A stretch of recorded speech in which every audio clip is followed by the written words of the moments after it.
What's up, guys? Welcome back to Elderwood Games. This is Thomas, and today I figured we'd just talk about community. I think one thing that maybe I didn't realize was as important as it really is to really the tabletop gaming hobby in general is just having a good community. I mean, I will admit that I'm fortunate enough that I have a few game stores kind of within a decent commute that I can go to. But to be honest with you, when I started the hobby, I had a friend that was kind of, on the fence getting interested into Warhammer 40,000. And I kind of took the first step to like starting to build an army and that sort of thing, working out some different ideas for us to kind of go about, trying to recruit maybe some other of my current friends to join us and kind of enjoy the hobby with us. And then, life happened. This friend wasn't able to continue down the hobby path, and the other friends kind of dwindled away as well, finding other stuff to get caught up with and that sort of thing. It's, as you guys know, Warhammer 40,000 can be a bit of an expensive hobby, and I know that it feels very daunting to get started. So no hard feelings in that at all.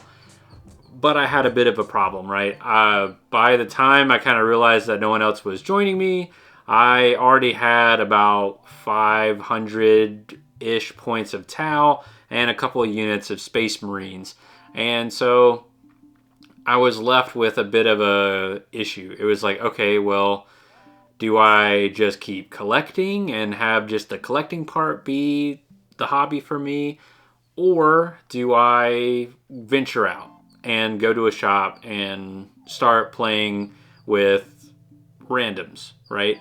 And that was very scary for me. I am very much more an introverted person. I can converse with just about anyone. But the idea of like going and playing a game with playing a game I don't know how to play fully with people that I don't know was very scary, honestly. I can't afford to pay what I'm paying for this army that I had at the time and not play the game.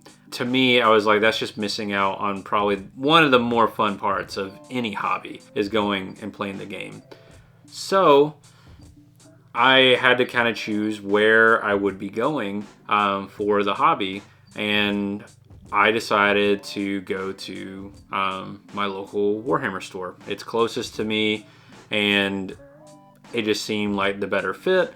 And when I went there to pick up a few models, the owner and some of the guys there were super kind and super nice and really cool. And also they open up a table every day for hobbyists. So while I was still building and painting, I could go to the store and do those things, hang out with people, and kind of get to know people and, start learning to play the game. So I began learning.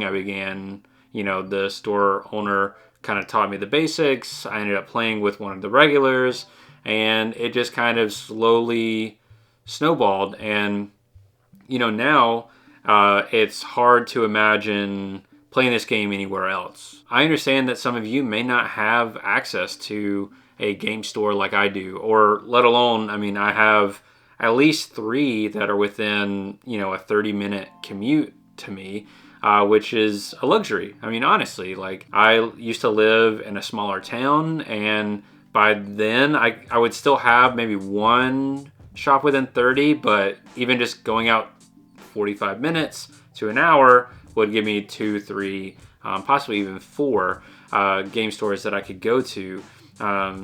And granted, obviously, you don't want to be like driving forever to these things, but once a month, once every other week, going and meeting up with people to play, I find it super refreshing that I'm able to go and play with the same guys most of the time, or whenever a new person comes in, I'll try and play with them as well. It's just really cool. And you kind of get to know your community, and you are able to kind of bolster one another, learn new things, and they've helped me figure out new armies and what I've been doing wrong with my current armies and that sort of thing. And that's overall just helped me be a better player. But also, you may not be into playing, and that's completely fine too. If you can find a community of painters, which obviously you can find that a lot of times on social media, you know, whether it's here on YouTube, maybe even on Instagram. You can find and follow other creative minds and creative painters that are also working on their own models and that sort of thing. And one aspect of the shop that I really like and that I go to is that there's monthly competitions for painting. And I mean, look, it's like, I think the most we've had is like 6 people enter, but it's still like this drive to try and beat one another. My buddy Shane is a fantastic painter, and he usually enters as well. And I've been trying to topple him for quite a while. He's basically beat me out. I think 3 or 4 of the months that I've competed. He'll get first, I'll get second. I think there was one time I got third. But this last competition with my Storm Surge, you can see some of the painting in a past live stream. I was able to get first, and it felt really good. And you know, everyone else was like, "Oh, dude, your Storm Surge is fantastic, good job," and that sort of thing. You know, it really encourages you to do better. And even when I was getting second and third, it was still you know, the manager kind of takes you aside and is like, "Hey, here's some things that you can improve on. And these are things that you did really well. And, you know, I'd love to see what you come up with next time." And even my opponents, I guess you could say, my competitors, I guess is the better term for that. We would kind of talk about what we did well, what we didn't do well, and how we can improve and that sort of thing. And you don't get that alone. You need to have other people and not just an echo chamber, right? If I sat here 8 hours a day, every single day painting, I would improve, but without the kind of insight of other people, I am limiting my growth in that regard. And that goes for painting, even building, kit bashing especially. It's not something that I personally like, but if you're able to get into a community that does kit bash a lot, you would be able to have even more resources available, probably more bits, as well as just knowledge to get better at that aspect of the hobby. And then of course playing. The more you're able to play, even with the same people, you're kind of able to learn how to face against specific strategies, learn how your army is actually supposed to operate. I can tell you now that I've been actually kind of in a rotation of playing people through my shop with my Tau, I've gotten exponentially better. Granted, still not great. I'm still probably at probably a hard 50% win rate right now. But I feel more confident going to the table. I'm not as bogged down when I was losing a lot more. And I feel more comfortable kind of piloting my army. And that's something I really wouldn't have gotten without reps and playing and that sort of thing. If you're not part of a community, I would say maybe add that to your to-do list of hobby goals, is to find yourself a community of, you know, like-minded people, and some that may not be so like-minded, that you can get involved with the game that you enjoy playing and doing that.